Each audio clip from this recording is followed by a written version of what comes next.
Mabuhay! Welcome po sa another episode ng howtocookgreatfood.com.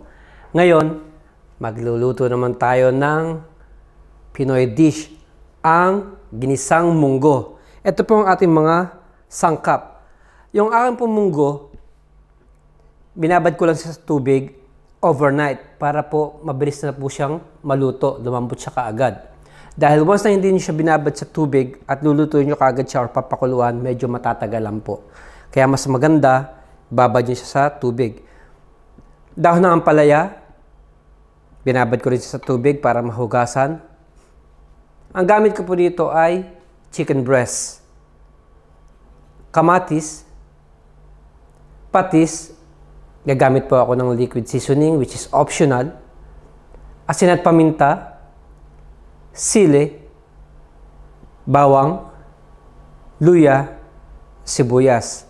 Kayang-kaya nyo pa po itong pasarapin. Pwede po kayong mag-add dito ng chicharon or tinapa. Pero sa akin, kung ano lang po yung nasa pantry, nasa aking fridge, ayun lang po ang aking gagamitin. Kailangan din po natin ng cooking oil at tubig. Okay po, bali transfer ko lang sa aking maliit na cooking pot yung ating munggo. At magdadagdag ako ng tubig. Papakulong lang natin siya ng mga 10 minutes. Once na malambot na siya, mag-start po tayong mag-gisa. Okay, tapos na po yung 10 minutes. Patayin ko na yung apoy. Kailangan po ganito po yung kanyang itsura. Malambot na po siya. Ngayon, set aside ko siya at mag-start na po tayo mag-gisa. Nagpapainit na po ako ng mantika sa aking frying pan or wok. Unahin natin yung ating luya.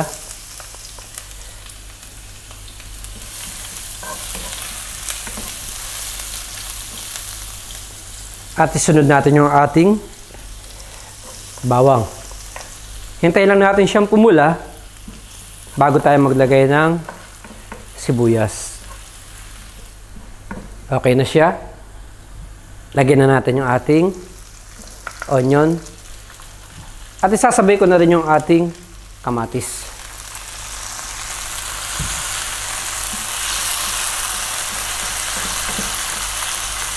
Gigisahin ko lang siya siguro ng mga 1 minuto bago tayo mag-add ng manok.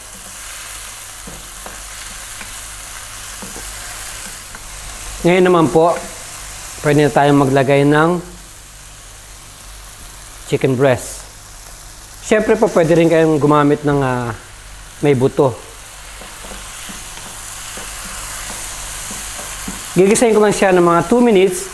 Hahayaan ko lang po siyang medyo magmantika bago tayo pumunta sa ating next step.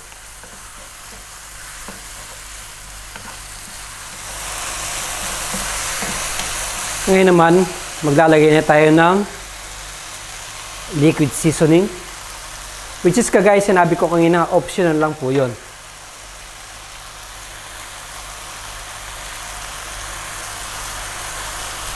At ang patis, paminta at asin, at sili. Halin ko lang sandali.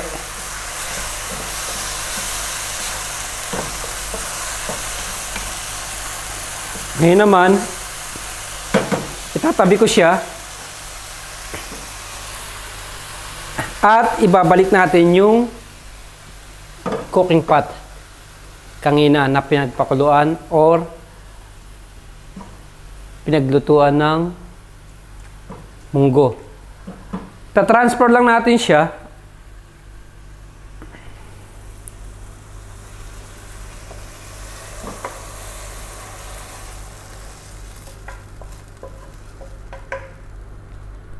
At hahayaan po natin siyang kumulo ngayon ng mga 5 to 7 minutes. At this point, mag-a-add po tayo ng konting tubig.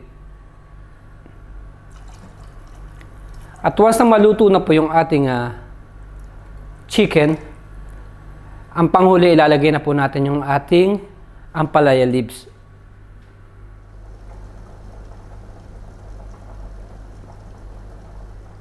Punta na po tayo sa last stage ng ating pagluluto. Ayan, malambot na po yung ating munggo. Mas mainam po kung mas durog ang inyong munggo, mas malasa. Ilalagay na po natin ngayon yung ating dahon ng ampalaya.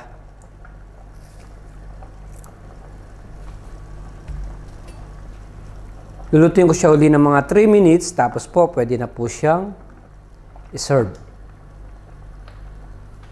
Ito na po ang ating finished product ng napakasarap na munggo. Isa po ito sa aking paboritong ulam. Muli, marami pong salamat sa panonood ng howtocooggreatfood.com. Mabuhay!